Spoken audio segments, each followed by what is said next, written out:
एक बार एक साधक ने कहा कि महाराज जी आप हो तो हमारा जीवन आपके शासन से सही चल रहा है, कल जब आप नहीं होंगे तो आपका शासन नहीं होगा। आज उसका समाधान सबके लिए कह रहे हैं जिन साधकों के अंदर है। आप किसी मनुष्य की शरण में हो गया।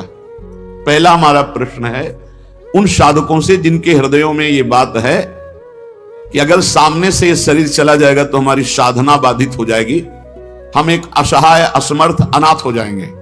तो हम ये पूछना चाहते हैं आप पांच भौतिक शरीर के शरणागत हुए हैं क्या? तो उत्तर आएगा नहीं, क्योंकि कोई शरीर का शरणागत नहीं होता है। शरीर परिवर्तनशील, नाशवान, प्रतिपल नष्ट हो रहा है। आप किसकी शरणागत हो? आप उस चैतन्य घन की शरणागत हो जो सर्वलोक महेश्वर है, वही गुरु है, वही परमात्मा है और वही चराचर जगत में व्याप्त है। क्या वो त्रिकाल में तुमसे कभी अलग हो सकता है? और एक हम ज्ञानेश्वरी टीका जो श्रीमद् भगवत गीता जी की और श्रीमद् भागवत की कुछ की है, उसकी बात पढ़ करके उन्होंने कहा कि जब हम किसी सदगुरुदेव का वर्ण करते हैं तो सदगुरुदेव का सूक्ष्म स्वरूप हमारे हृदय में आके बैठ जाता है, और जब तक हम जीवन मुक्त नहीं हो जाते तब तक गुरुदेव भी जीवन मुक्त नहीं होंगे। कौन से गुरुदेव? जो आपके दिमाग में बैठ गए, आपके अंदर बैठ गए। एक शरीर है और एक तत्व है, और तत्व सशरीर तुम्हारे अंदर समा गया है। आप देखो महाराज जी ने बात कही थी, तो महाराज जी सामने दिमाग में है और उनकी बात सामने है। ये पूरे जीवन तुम्हारी रक्षा करेंगे।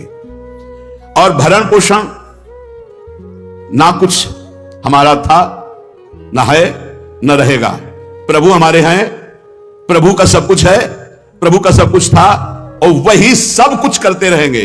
तुम निष्ठावान बनो, तुम अलग से भुवन रचना कर देंगे तुम्हारे लिए भगवान।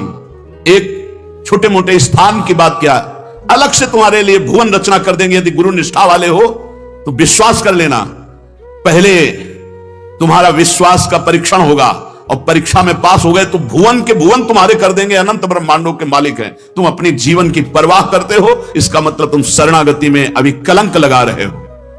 मेरा प्रभु बचपन से कह रहा हूं, इसीलिए बोल देता हूं, यह अहंकार बना ही रहेगा। बचपन से हम जिनकी शरण में उनके दुलार को आज तक देखते रहे, कोई एक साथी नहीं रहा कि हमें 10 कदम भी हाथ पकड़ कर चला दे। 13 वर्ष की अवस्था कोई अवस्था होती है, ज्ञान विज्ञान संपन्नता होती है, और उसी समय से गंगा का किनारा पकड़ा और आज तक मेरे भगवान मेरे साथ ऐसे करुणा कर। तो वो भगवान क्या तुम्हारे नहीं है? क्या तुम्हारी शरणागति को वो पालन नहीं करेंगे? फिर ये प्रश्न क्यों हो जाता है मुझे किसने संभाला बचपन से अभी तक? किसने संभाला? कोई विश्व में ऐसा नहीं कह सकता कि 10 वर्ष हमने संभाला, एक दिन भी नहीं। वही परम गुरु, गुरुदेव का रूप। गुरुदेव तो बाद में मिले हैं, घर से तो उसने पहले निकाला।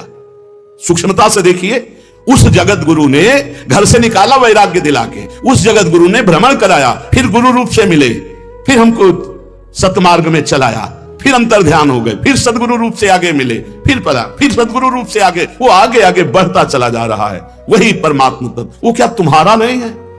तुम निर्भय निश्चिंत नहीं? अरे तुम शरणागत हो, चल के तो दिखा एक कदम विपरीत। अगर थोड़ी भी शरणागत हो गए तो एक कदम तो विपरीत नहीं चल सकता जीवन में, यदि शरणागत है।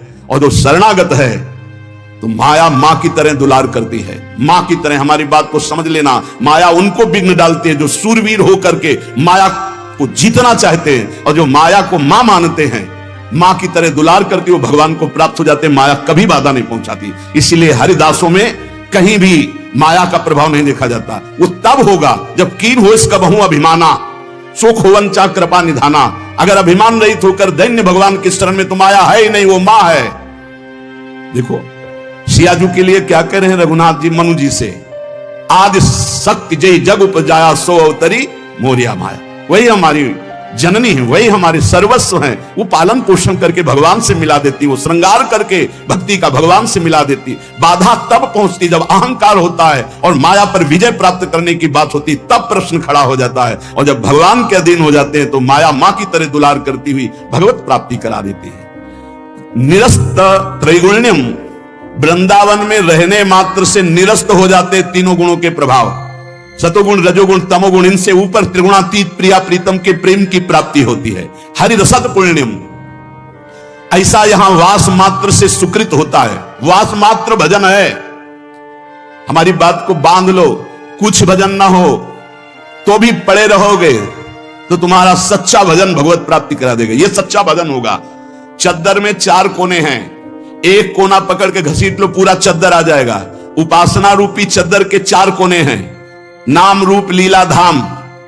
हम नाम निरंतर नहीं जप पा रहे, रूप का ध्यान नहीं बन रहा है, लीला का चिंतन नहीं बन रहा है, लेकिन धाम का अखंड वास कर रहे हैं तो एक कोना पकड़ लिया जोर से, पूरी उपासना आ जाएगी। नाम रूप लीला धाम एक पकड़ लो। कोई आप दूर रहते हैं, धाम वास नहीं करते, निरंतर नाम का चिंतन और धाम का आश्रय, पूरी उपासना जागृत हो जाएगी। आप प्रभु की सेवा में लगे, प्रभु का नाम जप कर रहे हैं, अपने कर्तव्य का पालन कर रहे हैं, अंततो गत्वा आपको भगवान की प्राप्ति निश्चित होगी। कोई एक पकड़ लो। श्रीपाद कह रहे हैं, अतुलनीय महामाधुर्य सुखसार प्रदान करने वाला, तीनों गुणों को निरस्त करके हरिरस प्रदान करने वाला, वो महाभाग्यशाली है, त्रिभुवन में वंदनीय है, जो श्रीधाम वृंदावन का अखंड वास स्वीकार कर लिया। ये बड़ी दुर्लभ बात है। अखंड वृंदावन वास करते हुए बस वृंदावन बस के इतनो बड़ो सयान, और जुगल चरण के भजन में निमिष न दीजिए जान। जब प्रियालाल ने इतनी कृपा कर दी तो हमसे चूक कैसे हो जाएगी। हम हर समय श्यामा श्याम का सुमिरन करें। सांद्रानंदाब्धि मध्य लसति रसमयम चिन्मणि द्वीप मेकम। देखो तुम तो महिमा सुन रहे हो, अनजाने में यदि हम भगवान के स्वरूप, भगवान की नाम, भगवान की महिमा को स्वीकार कर ले तो हम अनजाने, लेकिन भगवान तो सर्वज्ञ हैं। सदन जी के एक चरित्र में बड़ी विशिष्ट बात पाई गई। देखो सदन जी का जो जन्म है, इसी से हमें ये पता चलता है कि भगवान केवल भाव देखते, केवल भाव देखते हैं। सदन कसाई ताकि नीकी कसियाई, जैसे बाराबानी सोने की कसौटी कसियाई है। जीव को न बध करें ए पे कुलाचार ढरे, बेचे मांस लाए प्रीति हरि सो लगाई है। गंडकी को सुत बिन जाने तासों तोल्यो करे, भरे दृग साधुआनी पूजे पे न भाई है। कहीं निश सुपने में वाही ठोर मुंह को देवो, सुनो गुण गान रिझो ही की सच्चाई है। सदन जी का जन्म कहां हुआ? कसाई कुल में, जहां पशुओं का वध करना एक स्वाभाविक वृत्ति है, निंदनीय किसी भी जीव की हिंसा करना निंदनीय कार्य है। देखो पर कभी कभी ऐसे महापुरुषों का प्रभाव प्रकाशित होता है कि कुल कर्म छू भी नहीं सकते। सदन जी जैसे स्वर्ण कसौटी पे कसा जाए तो खरा निकले, ऐसे खरे महाभागवत थे। उनके हृदय में एक बार कुछ रिश्ते नातेदार आए, बच्चे ही थे तो पिता एक छोटा बछड़ा लाए थे। वहां तो कटते ही रहते थे। पिता ने कहा कि ज्यादा तो इसमें मांस नहीं, इसकी टांगों में मांस से पहले तो फिर अपने अतिथि का स्वागत करते हैं। सदन जी ने जो सुना उसके पास गए तो लिपट कर रोए, बच्चे थे, बछड़े से। ऐसा ऐसा मेरे पिताजी कह रहे हैं तुम्हें काटा जाएगा, और ऐसे दुलार कर रहे थे। बछड़े के भी देखा आंसू निकल रहे। हर जीव को पता है, कष्ट का पता होता है। तो उसने कहा एक भागवती महापुरुष का जीवन बदलना है, इसलिए मानो बछड़े ने कहा कि तुम अपने पिताजी से कह दो उचित तो यह है कि पहले मेरी गर्दन काटे। तो सदन जी ने कहा ऐसा क्यों? बोले क्योंकि मैं पूर्व में ऐसा था, तुम्हारे पिताजी पशु थे और मैंने इनकी गर्दन उड़ाई है, तो मैं अब पशु बना हूं, इनसे कह दो तुम्हें गर्दन ही काटनी चाहिए, पहले जिंदा टांग मत काटो, मैंने तुम्हें इतना कष्ट पूर्व में नहीं दिया था, सीधे गर्दन काटी थी। इसका मतलब जो कर्म किया जाता है उसका फल मिलता है पक्का। मैंने पूर्व में तुम्हारे पिता की गर्दन काटी थी इस जन्म में, इसीलिए मुझे पशु बनना पड़ा, और तुम्हारे ही पिता मेरी गर्दन काटेंगे, पक्का तुम रोक नहीं सकते क्योंकि वो विधान है। पर वो पहले टांग ना काटे, पहले गर्दन काटे। अब ये घटना उनको बहुत चुभी। जीव को अपने कर्म का फल भोगना पड़ता है जन्म जन्मांतरों में। बच्चे ही थे। कुछ संत मंडली जा रही, यही है मत की रति गति भूति भलाई, जब जे जतन जहां जे पाई, सो जानो सत्संग प्रभाव। सत्संग का एक अमोघ प्रभाव होता है। वो संतों के सामने गए, चरणों में लौट गए, बालक थे।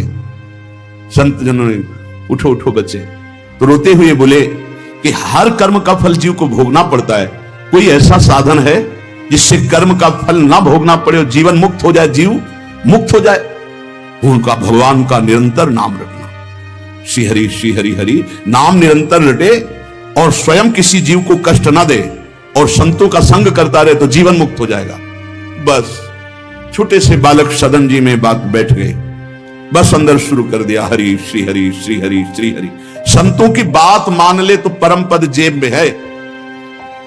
अब पिताजी जब तक रहे तब तक वो वध करते रहे जीवों का, लेकिन सदन जी ने कभी कभी किसी का वध नहीं किया।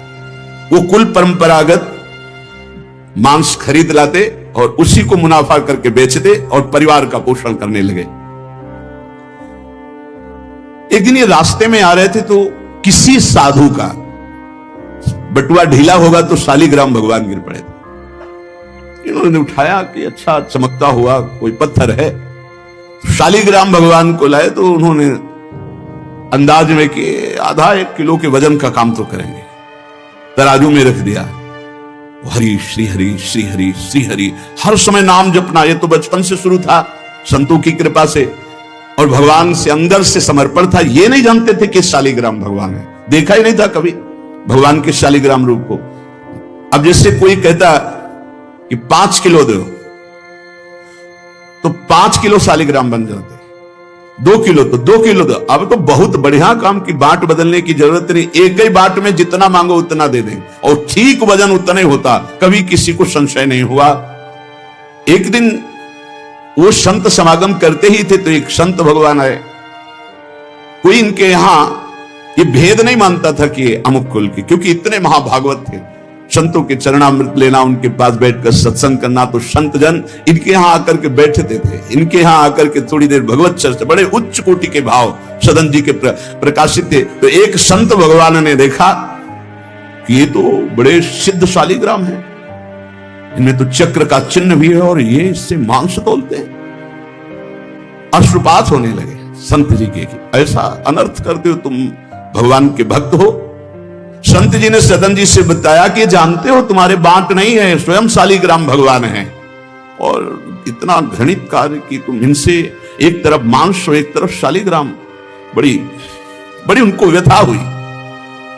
सदन जी ने कहा मुझे कुछ पता नहीं, मैं नहीं जानता, मेरे लिए तो ये बहुत सिद्ध बांट है, मैं जितना ग्राहक मांगता है उतना ही, आधा किलो तो आधा किलो, 5 किलो तो 5 किलो बन जाते हैं। आप देखो अपने कुल कर्म को कर रहे हैं और नाम जप कर रहे हैं और संतों की कृपा है। तो देखो अचानक रास्ते में भगवान शालिग्राम जी मिले थे। उन्होंने कहा अगर ये भगवान है तो आप ले लो, हम तो सेवा पूजा कुछ जानते नहीं, आप इनको ले जाओ। संत जी ले गए और देखो ये हृदय में बैठा लीजिए, संत मिले मतलब आखिरी जन्म हमारा है। विश्वास अगर कर ले, पक्का समझ लीजिए ये तुम्हारा विश्वास काम करेगा। निमज्जोन्मज्जताम घोरे भवाब्धौ परमायनम संतो ब्रह्मविदा शांता निर्दडे वापसु मज्जताम। इस घोर संसार सागर में जो हम डूब रहे हैं तो भगवान भेजते हैं ब्रह्मवेत्ता संत महापुरुष का समागम, और जहां संत मिले तो आखिरी जन्म समझो इस संसार समुद्र से पार होने के लिए सुदृढ़ नौका संत समागम है। भव सागर कहां नाव शुद्ध संतन के चरण, तुलसीदास प्रयास बिनु मिलहि राम दुख हरन। संतों के चरणों का सानिध्य मिला तो देखो सदन जी हरिनाम जपने लगे, सदन जी के हृदय में संतों की प्रति प्रियता बढ़ी, शालिग्राम भगवान मिल, सब बानक बन जाता है। अब संत जी शालिग्राम भगवान को ले गए, एकांत में जाकर के भगवान का पंचामृत से अभिषेक किया और इसके बाद वेद की स्तुति की, पुरुष सूक्त, शास्त्र शीर्षा पुरुषा सहस्राक्षा शास्त्रपात भगवान को बिल्कुल अच्छा नहीं लगा। देखो, भगवान प्रीति चाहते हैं, सिद्धांत एक अलग होता है। इसलिए कल हम ऊपर कुछ साधकों से कह रहे थे कि किसी भी साधक को ठाकुर जी में जिस रूप में आसक्त हो उसको ठेस नहीं पहुंचानी चाहिए, क्योंकि पता नहीं कितना आसक्त हो, आप देख करके अच्छा चलो, ऐसे नहीं कभी वही ओहो धन्य भाग, कितने सुंदर आपके ठाकुर जी है, बहुत सुंदर, आप खूब प्यार कीजिए, क्योंकि पता नहीं वो कितनी गहराई से प्यार कर रहा है आप, तो उसका हृदय बहुत दुखी हो जाएगा। भक्त का हृदय दुखी हुआ तो आपकी उपासना में फर्क पड़ जाएगा। संत जी को लगा था कि कसाई कुल में जन्मे हैं, मांस का उधर पल्ला इधर ठाकुर, क्या अपराध कर रहा है, उनको ऐसा, और बाहरी दृष्टि में लगता भी ऐसा ही है। तो कहा भयो जो पे बड़े कुलहू में जन्म भयो, जप तप नेम व्रत साधन अपार है। कहा भयो तीर्थ अनेकन गमन किए, गयो नहीं जौलो निज मन को विकार है। जौलो मेरे संतन में राखे जाति भेद सदा, तौलो कहो कैसे वह पावे सुख सार है। मेरे साधु नीच पद पंकज ना धोयो, जोलो सब शास्त्रन को पढ़िबोई भार है। जरा भी भाव किसी भी संत जो भगवत मार्ग के प्रतीक है, जाति पक्ष में रूप पक्ष में इनके तेज तो है नहीं, ये तो ऐसे बिल्कुल नहीं, सावधान, पता नहीं कौन किस कोटि का उच्च कोटि का महापुरुष आपका चिन्ह। उन संत बहुत अच्छे संत थे, पर उनके मन में भेद बात आ गई कि जाति के तो कसाई है, काम तो नीचे ही है, मांस। देखो नहीं जाना भगवान की महिमा, हम समझ रहे थे उच्च कोटि के, और वो बहुत उच्च कोटि के महापुरुष सदन जी, निरंतर नाम जप। और एक खास बात थी सदन जी में, दैन्यता, कि मैं तो किसी योग्य नहीं, और उनको पता भी नहीं था कि शालिग्राम भगवान है। तो लेके आयो साधु में तो बड़ो अपराध कियो अभिषेक, सेवा करी पे न भाई है। ये तो प्रभु रीझे तो पे जोई चाहो सोई, करो गरो भरी आयो सुनिमति बिसराई है। यही हरि उरधारी डारी दियो कुलाचार, चले जगन्नाथ देव चाह उपजाई है। मिले एक संग संग जात वे सुगात सब, तब आप दूर दूर रहे जान पाई है। संत जी ने बड़ा अभिषेक किया, वेद स्तुति की, भगवान को भोग लगाया, बड़ी प्रसन्नता से उच्च सिंहासन पर विराजमान किया। भगवान उसी समय आकाशवाणी हुई, ए साधु, मुझे तुम्हारी वेद स्तुति बिल्कुल पसंद नहीं, तुम्हारा ये पंचामृत स्नान भोग ये सब, तुम मेरे भक्त पर नीच बुद्धि करके मुझे लाए हो ना, ये मुझे तुम क्या समझते हो? वेद मेरी श्वासों से ही तो प्रकट हुए हैं। वेद क्या है? भगवान की श्वासों से वेद का प्रादुर्भाव हुआ। सोहरि पढ़े ये अचरज भारी, चारों वेद भगवान के श्वासों से प्रकट हुए। जाकी श्वास वेद श्रुतिचारी, जिनकी श्वासों से चारों वेदों का प्रादुर्भाव हुआ।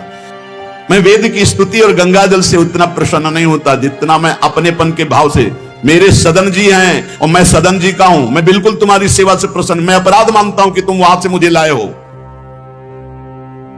साधु जी यह बात सुनकर एकदम घबरा गए, शालिग्राम भगवान को लिया, दौड़ते हुए सदन जी के पास गए और गदगद स्वर में कहा, मैंने भारी अपराध कर दिया, ठाकुर जी को अप्रसन्न कर दिया। मैंने आपके प्रति भाव किया कि आप कसाई कुल में आपका अधिकार ठाकुर का नहीं है, इसलिए आप ठाकुर जी को नहीं जानते हो, आप ऐसा ये लो।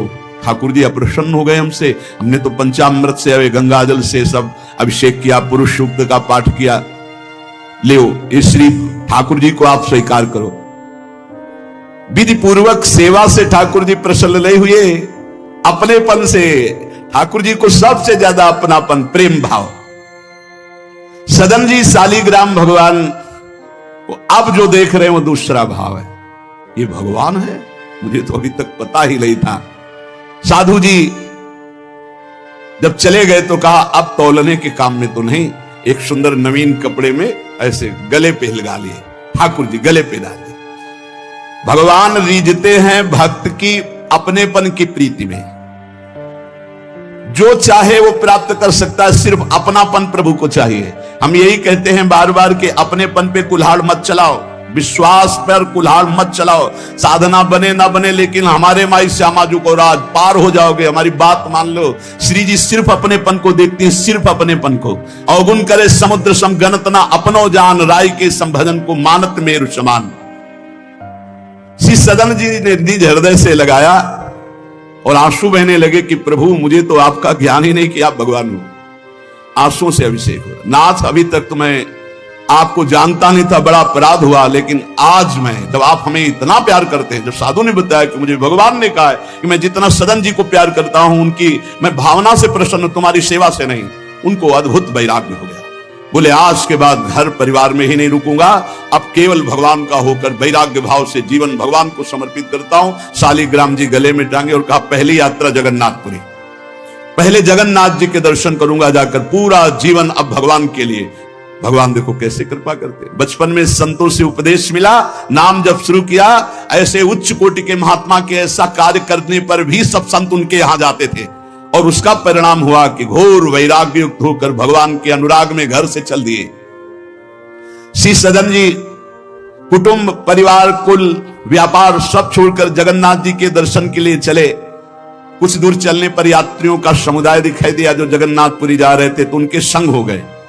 जब उन लोगों ने कुछ ने पहचान कर ली कि अरे तो कसाई कुल के हैं, और ये तो सब दूर दूर छूना भी नहीं चाहते थे। यही बहुत बड़ी चूक हो जाती है, जो भगवान को समर्पित हो जाए उसमें कभी जाति पक्ष ना देखे, नहीं बहुत बड़ी हानि हो जाती है। राजसू यज्ञ में सुपच वाल्मीकि को आदर सहित पवाकर पूर्ण यज्ञ करवाई भगवान ने। ये बात ध्यान रखना है, अपने जात अभिमान में आकर कभी किसी भक्त का अपमान न कर दे कि वो नीच कुल का है, ऐसा कुछ। जब ये देखा सदन जी ने कि ये लोग घृणा करते हैं हमसे, तो खुद अलग हो गए। सदन जी बड़े पुलकित है कि आज जगन्नाथ जी के दर्शन होंगे। एक जगह देखा गौएं पानी पीने के लिए लालायित हैं, एक आदमी बाल्टी से पानी निकाल तो गौओं को डंडा मारने लगा। सदन जी ने कहा क्यों, पानी क्यों नहीं पीने देते? तो बोले इतना गहरा कुआं है, घसीटने से हमारे हाथ दर्द होते, अपने घर के लिए ले जाएंगे कि इनको पिलाएंगे? उनका अगर आप कृपा करें कुछ समय हमें दे दें बाल्टी और मैं भरूं, तो बोले मुझे भी कोई परेशानी नहीं। भर भर करके 2500 गायें थी, सबको पानी पिलाया। शाम हो गई, पानी खींचने में पिलाने में समय लगा, तो उन्होंने सोचा गांव में भिक्षा मांग लेते हैं और आज रात्रि कहीं एकांतवास कर लेते हैं और सुबह जगन्नाथ जी के दर्शन करेंगे। तो आयो मग गांव भिक्षा ले नहीं ठाव गयो, नयो रूप देखी को तियारी जी परी है, बैठो या ही ठौर करो भोजन निहोरी कहो, रहो निस सोई आई मेरी मति हरी है, लेवो मोह को संग करो काटो तो न होए रंग, बूझी और काटी पति ग्रीव पे न डरी है, कही अब पागो मोसो ना तो कौन तो सो मोसो, सुर करी उठी इन मारो भीड़ करी है। बहुत कठिन है, वैराग्य लेकर भगवान के मार्ग में परम दयालु स्वभाव श्री सदन जी जगन्नाथ जी के दर्शन करने।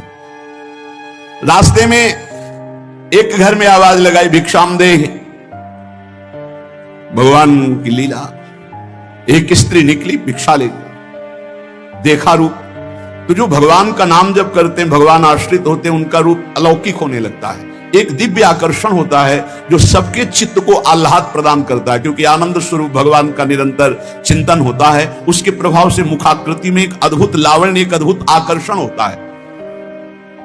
वो स्त्री ने देखा कि नवयुवक भिक्षुक तेजस्वी, वो रीझ गई, देखते ही रीझ गई, और उसने कहा कहीं मांगने की जरूरत नहीं, आप यहां बैठो और भोजन करो। सदन जी ने कहा हमें पाना तो है ही, जब आप पवाने के लिए कह रही तो पवा दीजिए। स्वाभाविक, क्योंकि अभी वैराग्य मार्ग में निकले। उस स्त्री ने प्रार्थना की, भोजन बना के पवाया और कहा प्रभु यदि आज रात्रि ही विश्राम कर लें तो आपको क्या, सुबह जगन्नाथपुरी चले जाइए। आपने उस स्त्री के विशेष आग्रह को स्वीकार करके उसके घर में शयन करना स्वीकार कर लिया। जब उसके पति सो गए तो वो रात्रि में उठ करके आई और आपके पास आकर बोली कि मैं आपको देख करके काम से पीड़ित हो चुकी हूं, अतः आप मुझे स्वीकार कीजिए और मैं सदा सदा के लिए आपके साथ के लिए चल दूंगी। सदन जी ने कहा, यदि तू मेरा गला भी काट डाले तो भी मैं तुझे स्पर्श नहीं कर सकता, क्योंकि तेरा पति है। अच्छा, उसने गलत अर्थ ले लिया। उसके भाव में आया कि अगर पति है तो ये स्पर्श नहीं करेंगे, अगर पति ना हो तो स्वीकार कर लेंगे। कुआ मदांधो मदना तो रोवा, अंधों में भी अंधा कौन है, बोले जिसमें काम जागृत हो जाए। वैसे काम से व्याकुल हो गई कि सोते हुए अपने पति का बिल्कुल भी प्रियता न रखते हुए गला काट दिया और आकर बोली सदन जी से, अब मुझे स्वीकार करो, आपको पति का भय था ना, गला काट दिया। सदन जी ने कहा कि तू कितनी नीच है, जब तू अपने पति का गला काट दिया तो तू कितनी नीच है, इतना सोचा है? वैसे ही मैं तुझे स्पर्श नहीं करता, अब तो तुझे देखना भी नहीं। तो स्त्री ने कहा, मुझे ऐसा मत समझो कि मैं तुम्हें भी बख्श दूंगी, तेरे कारण मैंने अपने पति का गला काटा है, तो फिर तू भी नहीं बच सकता। तो सदन जी ने कहा, क्या कर सकती हो? तो उसने कहा, मुझे स्वीकार करो, नहीं उच्च स्वर से अभी हल्ला मचाती हूं। माया का विचित्र तांडव, और मैं जोर जोर से सबको कहूंगी कि मेरे साथ गलत करना चाहता था, मैंने रोका, मेरे पति ने रोका, मेरे पति का गला इसने काट दिया, इसलिए अभी कहती हूं मैं आजीवन तुम्हारे साथ रहूंगी, मुझे ले चलो। सदन जी ने कहा, गला कटवाना बर्दाश्त है लेकिन स्पर्श नहीं कर सकता। ये सब चूकों की चूक का पूर्ण आहुति, इससे पूर्णता हो गई। मैं धर्म के विपरीत नहीं चल सकता, तो चाहे मेरा गला तू काट दे या समाज से कटवा दे। सदन जी भगवान के भक्त थे, उनके भोले भक्त होते हैं भगवान के, ज्यादा बुद्धि नहीं लगाते हैं, नहीं तो रुकना ही नहीं चाहिए था, या उसी समय भाग जाना चाहिए था, भागना चाहिए था। वहां बैठ करके उपदेश नहीं, जब ऐसी घटना है तो भागना चाहिए था। जब वो प्रश्न करने के बाद जब सदन जी ने कहा कि तुम्हारा पति है, तुम ऐसा कैसा दुराचार पूर्ण भाव रखती हो, तुम मेरा गला काट दो तो भी तुम्हारा स्पर्श नहीं कर सकता। अब तो उसने देखा कि ये हल्ला मचा दिया, दौड़ो दौड़ो, देखो ये ऐसा ऐसा। अब गांव के लोग इकट्ठा हो गए, तुरंत बंदी बनाए गए सदन जी। वहां कौन सुने सदन जी, कौन सुनता है, भीड़ में कोई सुनता है? कड़ा शासन बादशाह का था, उनके सामने पेश किया गया।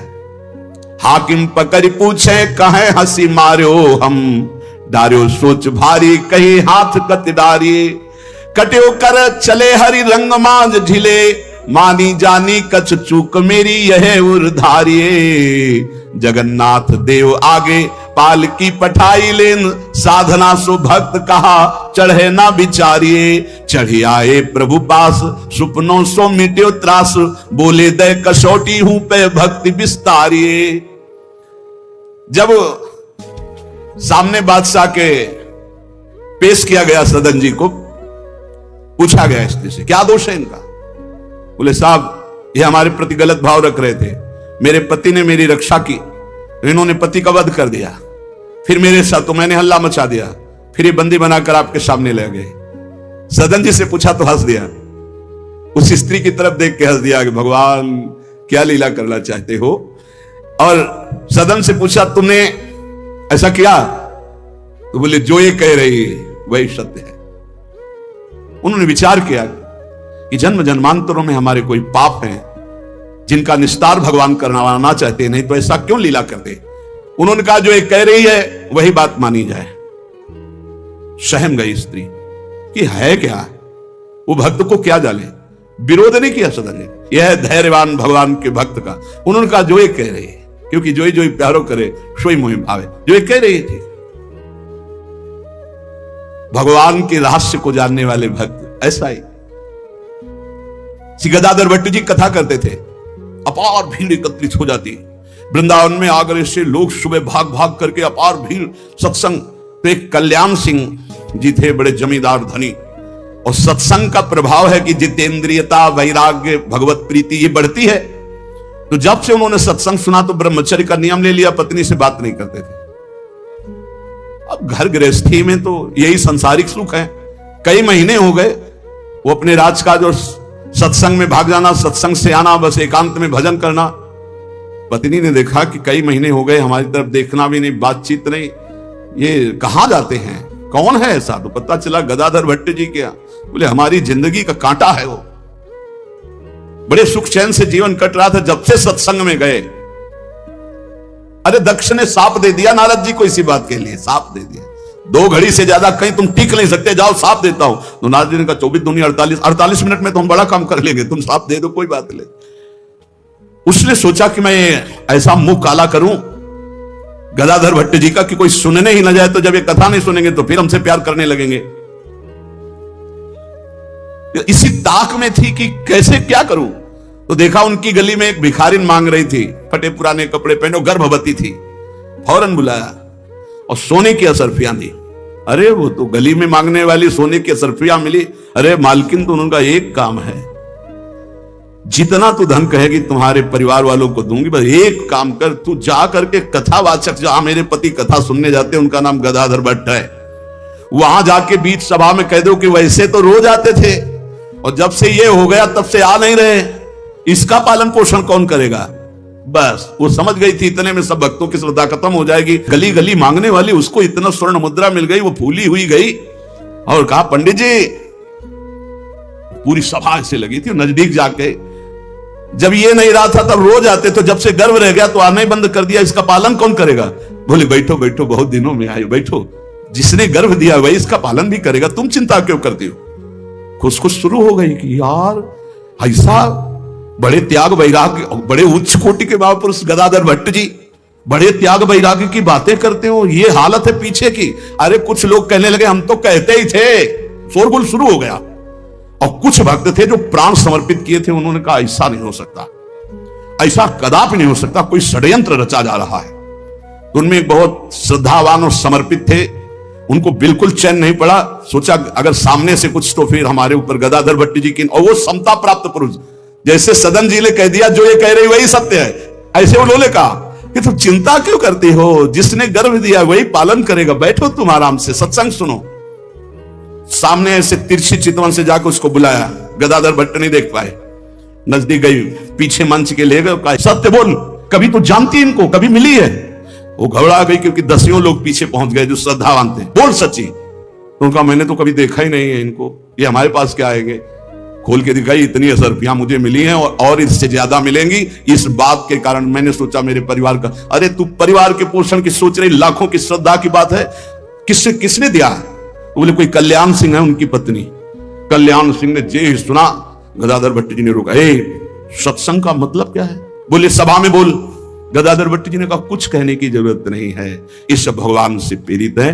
कल्याण सिंह का तुम हमारी आज्ञा का पालन करो, अपनी पत्नी को कठोर शब्द नहीं बोलोगे, लेकिन गृहस्थ धर्म में हो, अपने धर्म का भी तुम्हें पालन करना चाहिए। उस कल्याण को शांति किया और उसको और भेंट दी और कहा जाओ तुम अपना सुखपूर्वक जियो। जैसे महापुरुष जो स्थिति होते उसमें सबको लगने लगा था, उन्होंने कहा बैठो बैठो बैठो, जिसने गर्भ दिया वही पालन। अब वो तो कह रहे हैं भगवान को लेकर, और लोग समझ रहे कि मामला है। ऐसी सदन जी ने कहा जो ये कह रही वो सत्य है, क्योंकि समझ रहे हैं कि भगवान कुछ दंड देना चाहते हैं, तो मैं क्यों बचना चाहूं। भक्तों का बड़ा विचित्र स्वभाव होता है, समझ पाना बड़ा कठिन। उन्होंने कहा जो कह रही है सत्य है। जो हाकिम था उसने जब देखा तो उसने कहा मेरा हृदय कह रहा है कि इनके चेहरे से लगता है ऐसे नहीं है, पर ये जब स्वयं स्वीकार कर रहे हैं तो दंड देना ही पड़ेगा। तो इस अपराध का क्या दंड होता है, बोले दोनों हाथ काट लिए जाएं। यहां से दोनों हाथ काट लिए गए, लेकिन उनकी मुस्कुराहट में फर्क नहीं पड़ा। 22 बाजारों में कोड़े मार मार करके बेहाल किया जा रहा है। हरि बोल के सिवाय एक शब्द नहीं निकला ठाकुर हरिदास जी के। आप विचार कीजिए भक्ति में कितनी शक्ति है, कितनी अपार सामर्थ्य है। इतनी बार कष्ट दिया गया प्रहलाद जी को, एक बार भी हरि से शिकायत नहीं की। हर बार हरि हरि हरि, हर समय मतलब बलिहारी है इन महाभागवतों की जो भगवान के लाडले हैं। माया पर विजय प्राप्त करके दिखा दिया इन्होंने कि चाहे जितना सताओ, हरि के भक्त में ना हरि से प्रश्न है और ना सामने वाले पर कोई शिकवा शिकायत। दोनों हाथ काट लिए गए, मुक्त कर दिया गया, इसलिए कि वैष्णव है, भगवत भक्त है। अपराध बन गया तो हाथ काट लिए गए, उनको जेल आदि नहीं, भगवान की चीज। अब रक्त श्राव हाथों से हो रहा है। जय जगन्नाथ, जय श्री हरि, जय श्री हरि। यात्रा नहीं रुकी जगन्नाथ जी की। जगन्नाथ जी ने तत्काल अपने पार्षदों से कहा, मेरे महाभागवत सदन जी आ रहे हैं, तुरंत पालकी लेकर जाओ और उनको बैठाल के लाओ। जगन्नाथपुरी में प्रवेश ही किए थे कि पालकी लिए हुए पार्षद दौड़े, कौन से सदन जी हैं, सदन भक्त किनका नाम है? तो उनका सदन तो इस अधमदास का नाम। पालकी पे बैठो जगन्नाथ जी। अरे उनका कैसे पालकी, भगवान की भेजी हुई पालकी में, पालकी को साष्टांग दंडवत किया ऐसे कि भगवान की नहीं, जबरदस्ती भगवान के पार्षदों ने उठा के पालकी में, जय जगन्नाथ। सदन जी सोच रहे कौन सी लीला है, वहां हाथ कटवा रहे। या इतना बड़ा सम्मान कि किसी को नहीं मिल सकता। जगन्नाथ जी के पार्षद पालकी लेकर जब जगन्नाथ जी के सामने गए तो आंख में आंख मिलाई और कहा, प्रभु इच्छा तो थी कि हाथ जोड़कर आपको, पर अब हाथ ही नहीं, तो ऐसे ही जीव किया तो जैसे स्वप्न में दुख मिला था जागते ही खत्म हो जाता है, ऐसे ही कोई पीड़ा नहीं, कोई हाथ कटे नहीं, पूरे नवीन हाथ और साष्टांग भगवान को दंडवत। भगवान ने कहा कि तुम हमारी कसौटी में पास हुए, जाओ तुम्हारे द्वारा इस जगत में भक्ति का विस्तार हो। जो तुम्हारे लीला चरित्रों का गायन करेंगे, जो तुम्हारे भाव, तो तुम उनके अंदर भी जैसी तुम्हारी सामर्थ्य भक्ति की, वैसी भक्ति की जागृति हो। ये हमारे भगवत मार्ग में भगवान विधि निषेध को नहीं देखते, भगवान भाव को देखते। बस इसमें एक भाव, एकमात्र भगवान की शरणागति की पुष्टता होनी चाहिए। एकमात्र अंदर की बात आप समझ लो, कोई तुम्हें साथ देने वाला नहीं है। देखो जितने देवता हैं उनकी अपनी अपनी सामर्थ्य है। कोई भी देवता तुम्हें जीवन मुक्त नहीं बना सकता, कोई भी देवता सर्व पापों से तुम्हें मुक्त नहीं कर सकता। अधिकार है मोक्ष देने का, अधिकार केवल भगवान शंकर में, भगवान श्री हरि में, मोक्ष प्रदान करने का, जीवन मुक्त बनाने का अधिकार। इसीलिए जितने भी अन्य हैं वो सब लोकपाल हैं, वो अपनी सामर्थ्य के अनुसार देते हैं। हाँ, निष्काम भाव से किसी भी देवता का अगर भजन करोगे तो भगवान में पहुंचा देगा, वो आप भगवान श्री हरि के चरणों में पहुंचा देगा। श्री गोस्वामी तुलसीदास जी महाराज विनय पत्रिका में कह रहे हैं कि नाचत ही निसी दिवस मरु, तब ही ते न भयो हरि थिर, जब ते जीव नाम धर्यो। जब ते जीव कहलाया तब ते आज तक कहीं थिर नहीं हुआ। ये पुनरपि जननम पुनरपि मरणम पुनरपि जननी जठरे शयनम, बार बार ये चक्र चलता रहा नाथ। नाचत ही निसी दिवस मर्यो, रात दिन नाचते नाचते मर गया इस माया ने, नचा नचा करके हमारी दुर्दशा कर दी। बहुवासना विविध कंचुकी, भूषण लोभादि भर्यो। बहुत वासना रूपी कंचुकी पहनकर, लोभादि दोष काम क्रोध लोभ मोह मद मत्सर रूपी आभूषण पहनकर सब जगह नाचा। कभी जड़ बना, कभी चैतन्य बना, कभी जल में कभी थल में, कौन सा स्वांग नहीं किया। चर अरु अचर गगन जल थल में, कौन न स्वांग करो। प्रभु कभी जड़ बना, कभी चैतन्य, कभी पक्षी बनकर के, कभी आकाशचारी, कभी पृथ्वीचारी। प्रभु क्या क्या योनियों में गया, क्या क्या स्वांग रखा, क्या क्या कर्म किया, लेकिन आज तक कुछ नहीं बना। बहुत सुंदर बात समझना। देव दनुज मुनि नाग मनुज नहीं जाचत को उबर्यो, मेरो दुषा दरिद्र दोष दुख काहू तो न हर्यो, नाचत ही निस दिवस मर्यो। प्रभु देवता दैत्य मुनि नाग मनुष्य आदि कोई भी ऐसा नहीं बचा जिसके आगे मैंने हाथ ना फैलाया हो, परंतु इनमें से किसी ने आज तक मुझे सहयोग नहीं दिया कि मेरा दारुण दुख हर ले, मेरी दरिद्रता हर ले, मेरा दोष हर ले, मेरा भय हर ले, मेरी चिंता हर ले, मेरा दुख हर ले। प्रभु देखो कहने कोई भी देवता एक सीमित शक्ति है, देवता एक सीमित शक्ति है, भगवान असीम बलशाली अनंत महिमाशाली है।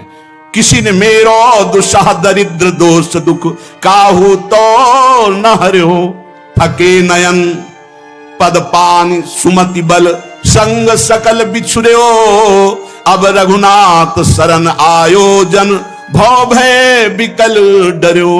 प्रभु मेरे नेत्र, मेरे पैर, मेरे हाथ, मेरी सुंदर बुद्धि, बल सब लगाकर हार गया, पर काम क्रोध लोभ मोह मद मत्सर वासना इन पर विजय प्राप्त नहीं हो पाई। और कोई भी देवता सहयोग नहीं किया, मनुष्य सहयोग नहीं किया, कोई भी धनुज कोई भी सहयोग मेरा नहीं किया कि मेरी ये दरिद्रता, मेरा चिंता शोक भय दुख दूर हो जाए। जिस जिससे प्यार किया सब बिछुड़ गए, सब छोड़कर चले गए। अब तो हे रघुनाथ जी, संसार के भय से व्याकुल होकर एकमात्र आपकी शरण में आया हूं। बस एकमात्र बात समझनी है। हे हरि, हे रघुनाथ जी, मैं आपकी शरण में आया हूं। लेकिन कमी यह है कि जेहि गुण ते बस हो रीझ कर, सो मोहि सब बिसरो। तुलसीदास निज भवन द्वार, प्रभु दीजे रहन पर्यो। हे नाथ, जिस गुण पर आप रीझते हो वो तो मेरे में है नहीं। दैन्यता, दैन्यता, यही दरबार दीन को आदर रीत सदा चली आई। यही दीन प्यारे वेद पुकारे, द्रवो सुश्री भगवाना। पर प्रभु, बड़ी भूलें हम में हैं, बड़ी कमियां हम में हैं, पर अब आपके दरबार को छोड़कर दूसरे द्वार पर नहीं जाने वाले। ये खास बात है। खास बात यह है कि आपको छोड़कर अब हम दूसरे दरबार में नहीं जाने वाले। मैं आपके दरवाजे में आ पड़ा हूं, अब आप देख लीजिए। बस इतनी बात है पूरी भक्ति की साधना की, ये निर्भरता कि हे नाथ, अब आप, हे प्रियाजू, बहुत दौड़ लिए। तभी आपसे कहते हैं कि हम केवल अंधविश्वास या कोरी भावुकता में नहीं बोलते।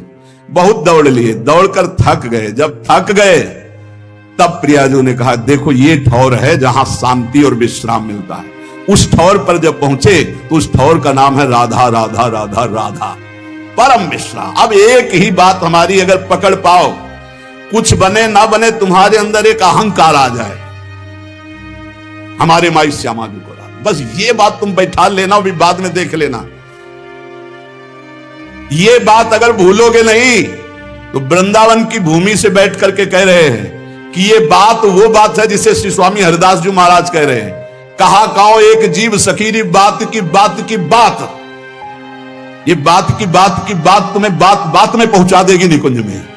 हमारे माई श्यामा जी को, हमारे प्रभु का एक आंतरिक स्वभाव है जो वही पकड़ाते हैं, फिर पकड़ में आता है। ताम साधक बिल्कुल बेपरवाह और मस्त हो जाता है जब वो बात समझ लेता है। प्रभु ने समझाया है। प्रभु जितने भी साधन हैं इनको तो फल रूप में देते हैं, लेकिन जब कोई प्रभु के गले पड़ जाता है तो अपने आप को देते हैं। प्रभु को गले पड़ना क्या है? हे नाथ, मैं आपका, पक्का अंदर से। हे प्रियाजू, मैं आपकी, आप हमारी। बोले तुम हमारे लायक तो हो नहीं, कोई गुण तो है नहीं। तो हम तो पहले कह रहे थे कि हम कोई पहले गुणी थे क्या जब आपने घसीटा है? पहले तो और अवगुणी थे, तो अवगुणी समझकर घसीटा, तो अब हृदय में आ गया कि आपके सिवा हमारा कोई नहीं है। आपसे सच्ची कह रहे, इसी से भगवत प्राप्ति होती है। हलवा और गुलाब जामुन पाने वाले लाखों हो सकते हैं, लेकिन प्रियालाल के लिए आंसू बहाने वाले जो कहो हरिवंश रस बिरलो समझनहार, एक दो ही जो पाइए खोजी सब संसार। सत्य सत्य परम सत्य बात कह रहा हूं। परम कसौटी कस के अपने आप को झोंक दो तपस्या में, अभी आगे प्रियालाल मिल जाएंगे। दिव्य अनुभूतियां, बिना गुरु की आज्ञा पर चले दिव्य अनुभूतियां नहीं हो सकती। एक खा पी के मोबाइल से गंदी बातें देख के समय काट लो, प्रिया प्रीतम की दिव्य लीला देखने का अधिकार नहीं प्राप्त कर पाओगे, मान लो। और एक बार चढ़ाई पे चढ़ जाओ तो सब खत्म हो गया। साधन काल में एक कवल अन्न पूज्य पादुरिया बाबा, सिद्धावस्था में 70 घरों में एक दिन में भिक्षा पाने जाते थे। एक दिन में 70 घरों में अगर एक एक कवल पाते होंगे तो 70 कवल पाते। समझ लीजिए आप, एक बार चढ़ाई पे चढ़ जाओ, खेल हो गया, भगवत साक्षात्कार हो गया। अब क्या, आप तो बादशाह हो गए, घूमो आनंद मगन घूमो, कोई परास्त नहीं कर सकता। पर चढ़ाई ही नहीं चढ़ रहे। बिना विजयी हुए कोई सम्राट नहीं बनता। संतों को बादशाह का बादशाह कहा गया है। चाह मिटी, चिंता मिटी, मनुआ बेपरवाह, जिनको कछु न चाहिए वो साहन के साह। देखो तुम गुलाम हो या शाहनशाह हो। बड़ी विचित्र दुर्दशा है, बड़ी विचित्र दुर्दशा। ए भाई जगो, सुख क्षीणा धमनी ततो मृज वपुः केशो जरत कंथया। कभी एक मिनट जीवन में किसी के पास बैठ करके वार्ता करने की कभी रुचि नहीं रही, वार्ता करने की रुचि। यहां वृंदावन तक में बलराम ब्रजवासी जब मिलने आते थे तो सबसे ऊपर छत में पद्मासन लगाए बैठे।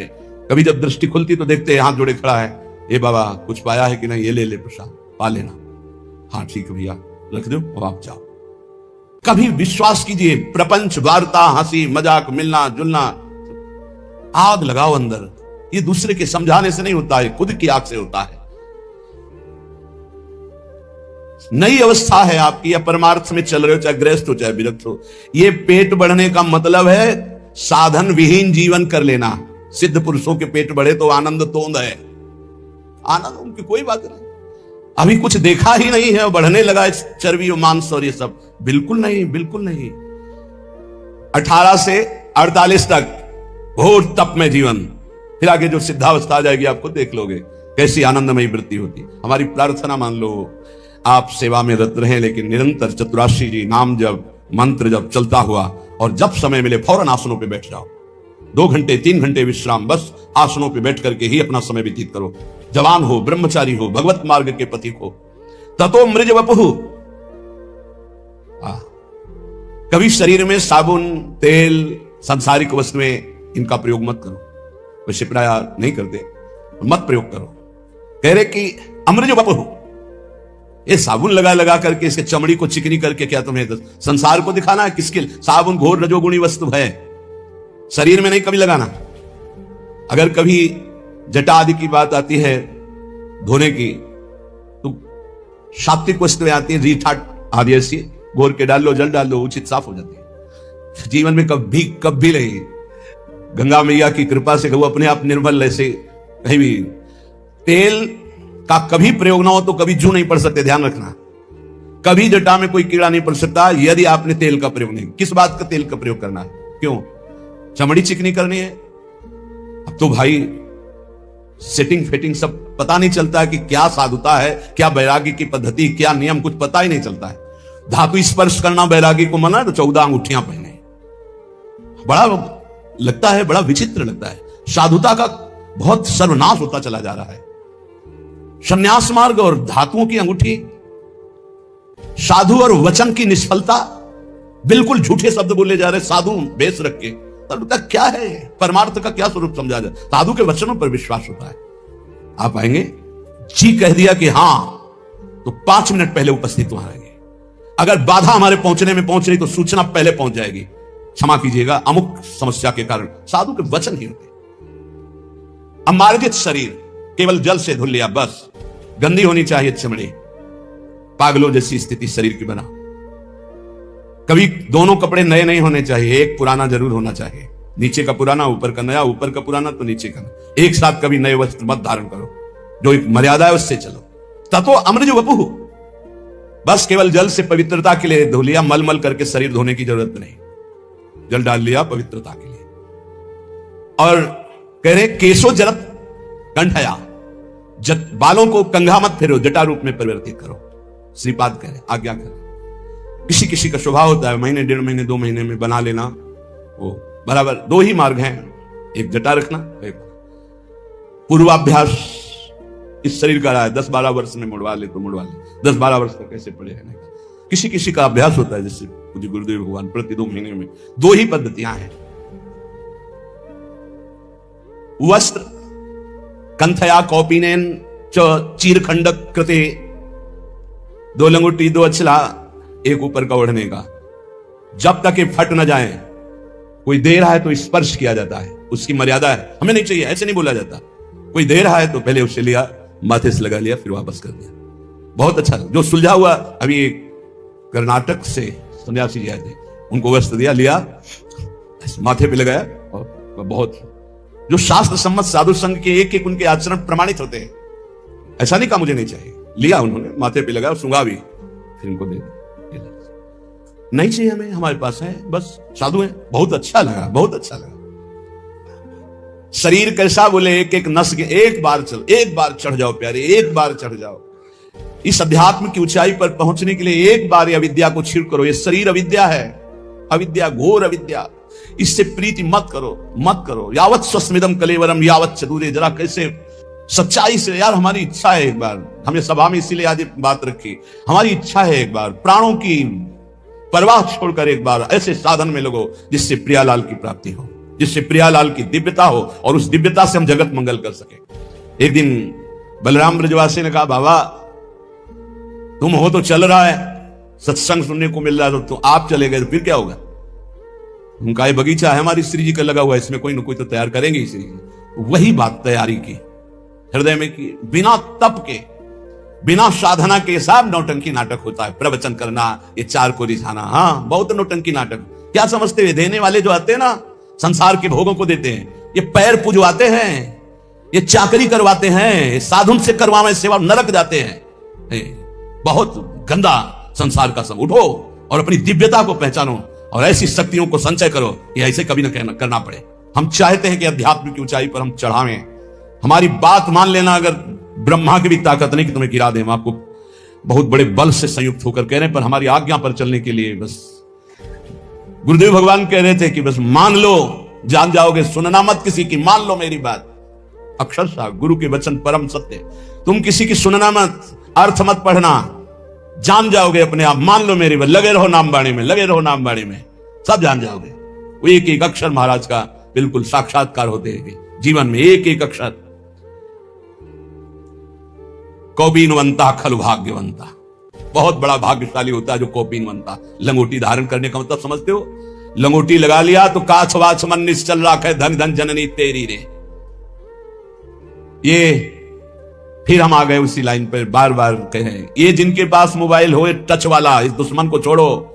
सत्संग के बहाने को संग नहीं, सत्संग सुनने के लिए और यंत्र रखो। अभी हमको किसी ने दिखाया था कि 700 घंटे सत्संग सुन सकते हो इतनी बड़ी चिप में, वो लगाओ, वो सत्संग सुनो, मत रखो ये टच वाला मोबाइल। कि यही अवस्था है दिव्यता की तरफ चढ़ने की। अरे कोई समझाने वाला नहीं था, तब हम आग में पैर रखकर चल रहे थे। आगे बढ़ो, चाहे गृहस्थ हो चाहे विरक्त, जब तक तप में जीवन, पवित्र जीवन, निष्काम जीवन नहीं, तब तक अध्यात्म की ऊंचाई नहीं मिलेगी। कल्याण बहुत छोटी बात है। कल्याण तो पुत्र के बहाने नारायण बोल दिया तो कल्याण हो गया। कल्याण करने हम नहीं आए, हम बाबा जी लोग हैं, जगत का मंगल करने आए हैं। अपना मंगल तो हो गया जिस दिन घर से निकले थे प्रभु के लिए, उसी दिन हो गया।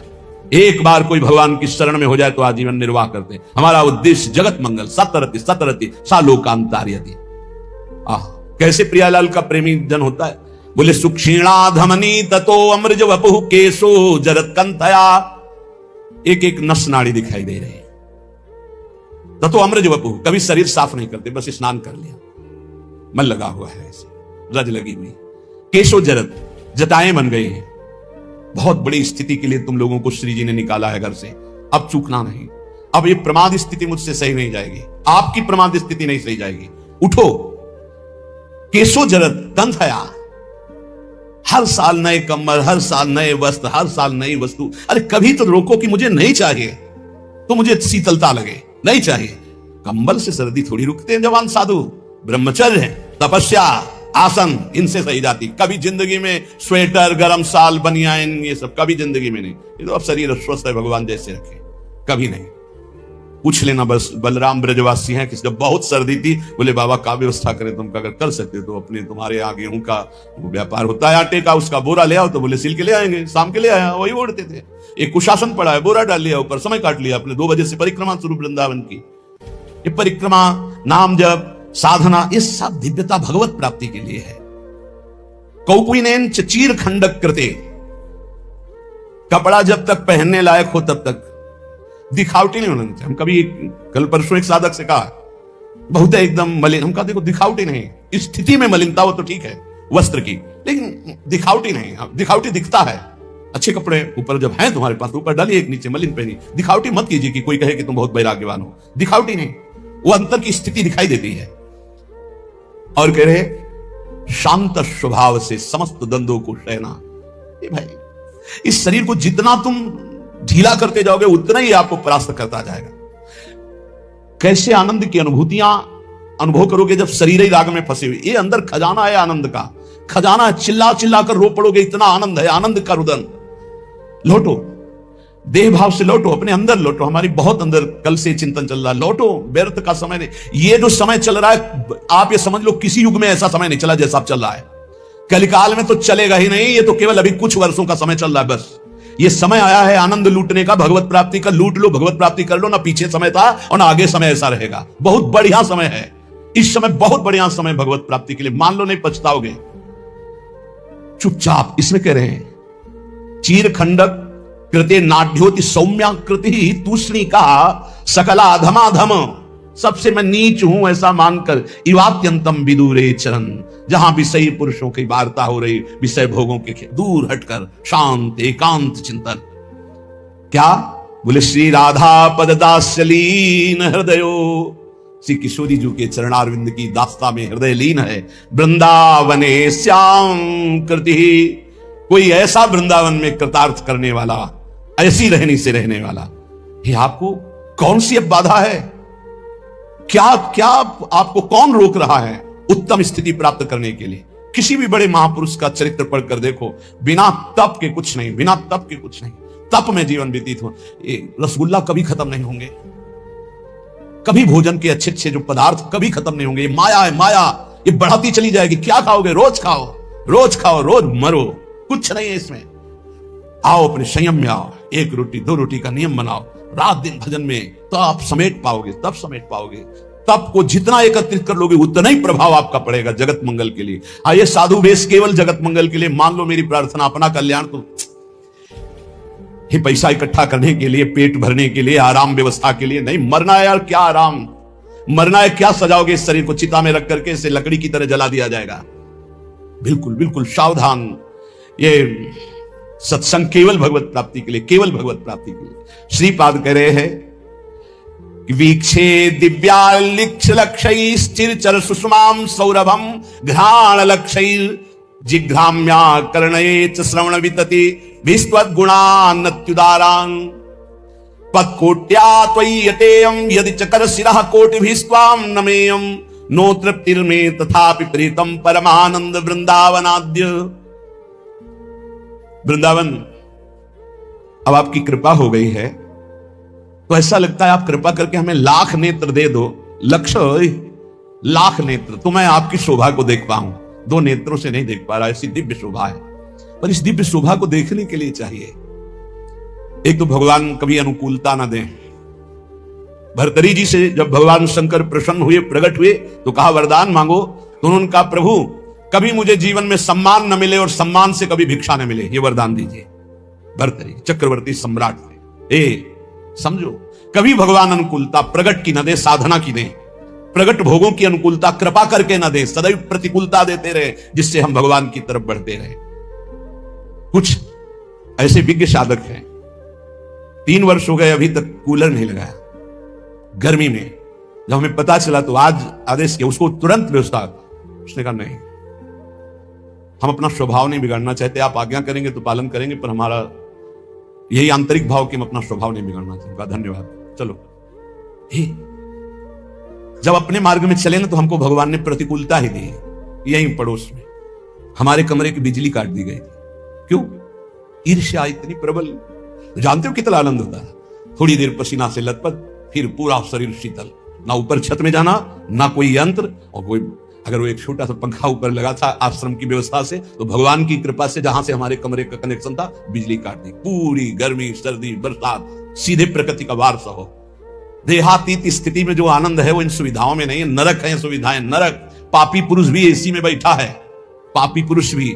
लेकिन तुम जिस एसी के लिए आए हो, हृदयर्पिते मनुपते स्मरतापमोग्रम निर्वापयत परम शीतलम आश्रयामि, ये एसी चाहिए गोरे चरणारविंद की शीतलता की। हे वृंदावन, मेरे नासक जो ये घ्राणेंद्रिय है, ये 2 हैं, इससे मुझे लाभ नहीं मिल रहा। लाख लाख कर दो जिससे मैं प्रिया प्रीतम के श्री अंग की गंध ले पाऊं। हे वृंदावन, मेरे लाखों काम दे दो जिससे मैं तुम्हारी महिमा सुनूं, प्रिया प्रीतम का यश सुनूं। हे वृंदावन, मैं कोटि कोटि चरणों से बार बार तुम्हारी प्रदक्षिणा और तुम्हारे गलियों में भ्रमण करना चाहता हूं, ऐसा कृपा कर दो। ये हमारी भावना, हमारी भावना इतनी सुंदर बन जाए कि प्रभु की चर्चा, प्रभु का रूप, प्रभु की श्रृंग की चढ़ी हुई तुलसी पुष्प आदि, यही हमारा जीवन बन जाए। भोग वासना नहीं। हम जिन महापुरुषों को देखा है उत्तम अवस्था में पहुंचे हुए, ये सब भेष धारण करके मनमानी आचरण करना, भोगों में रति रखना, ये तो ऐसा समझो कि चक्रवर्ती सम्राट का पोशाक रख के फुटपाथ में 1-1 रुपया मांगना, ऐसा समझो। व्याकुलता होनी चाहिए हमें भगवत तत्व के साक्षात्कार की, वो मुझे नहीं दिखाई दे रही। जैसे दृष्टि ललकती है ब्रह्मबोध संपन्न महापुरुष के दर्शन के लिए। ब्रह्म तो सब है, लेकिन ब्रह्मबोध तत्वज्ञ महापुरुष के दर्शन के लिए दृष्टि प्यासी है। भगवत प्रेमी महापुरुषों की उन्माद अवस्था दर्शन की प्यासी है। वही प्राप्त करने के लिए आपको प्रियाजू ने चयन किया है। आप विश्राम मत मांगिए। अगर भोगों में विश्राम मानेंगे, रोज समय कट रहा है, अगला समय आने वाला भयंकर रोगों का सूचना मिल जाएगी, परेशान हो जाओगे। कैसा कैसा जीवन में मोड़ आता है। देखो, साधक सोचा था क्या, गलित कुष्ठ से कमरे में बंद रहता है हर समय। कैसी सजा है, हर समय बंद रहता है कमरे, बाहर निकलना मुश्किल हो। नहीं, क्या तुम सोने से मढ़ा के आए हो, तुम्हारे ऊपर क्या रोग का आक्रमण नहीं हो, आज स्वस्थ हो तो तुम्हें खान पान अच्छा लग रहा है। भूला में माया का खाद्य है डाल देना, मत भूलो भाई।